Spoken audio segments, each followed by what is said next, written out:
It's not what you say.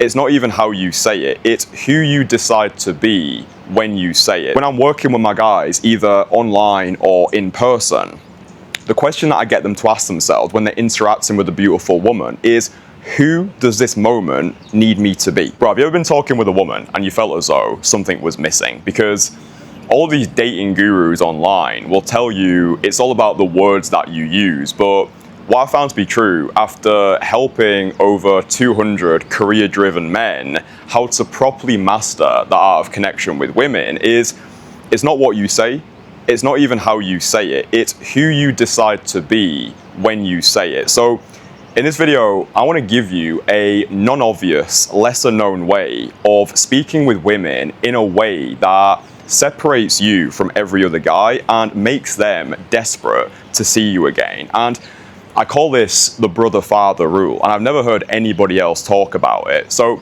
the way it works is simple, okay? Because if you imagine a beautiful girl, right? Imagine a beautiful girl, and imagine she's got a brother, okay? So the first thing I want you to do is imagine, how does the brother interact with his sister?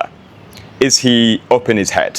Is he seeing this conversation as a make or break situation? Is he worried about losing value or losing status in the eyes of this girl?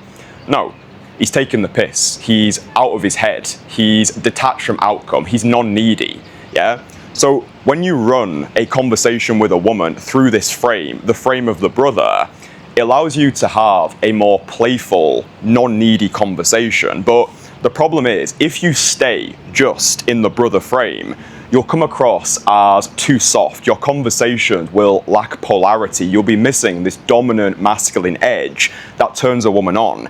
And this is why you also need the frame of the father. So you imagine a beautiful girl, you imagine her father, okay? Imagine the energy of the father. The father is grounded.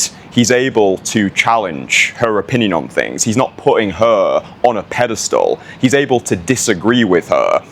And understand, when you're disagreeing with a woman or when you're challenging a woman, these things are coming from a place of love. You imagine that you've got a best friend who's addicted to cigarettes. If you're a bad friend, you would just let him continue to smoke. But if you were a good friend and you genuinely cared about his well-being, you'd pull him to the side. You'd be like, bro, I can see you're smoking a lot of cigarettes. Why you do that? It's killing your life energy. So challenging, when done right, should come from a place of love. But if you're too much in the brother frame, you won't challenge, you won't disagree, you won't qualify, you'll be too playful, and you'll be too soft. Yeah, and this is the problem with guys.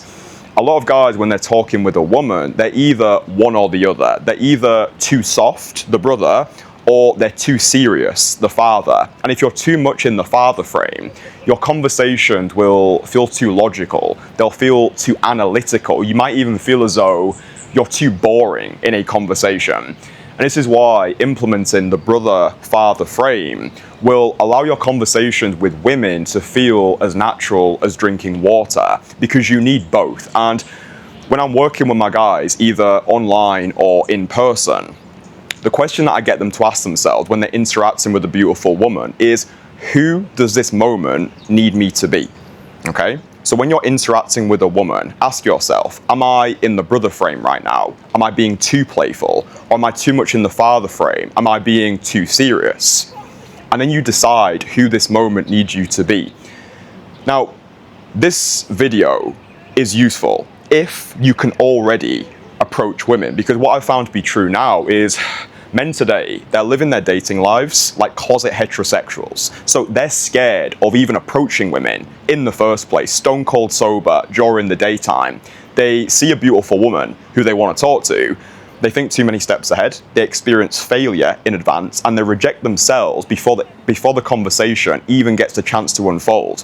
So if you're somebody right now and you know logically you are dateable, but you're allowing opportunities to slide by every single day because you're rejecting yourself on the woman's behalf, then what I want you to do is watch the video that's just appeared on screen. And that video walks you through exactly how to stop being so anxious to approach beautiful women.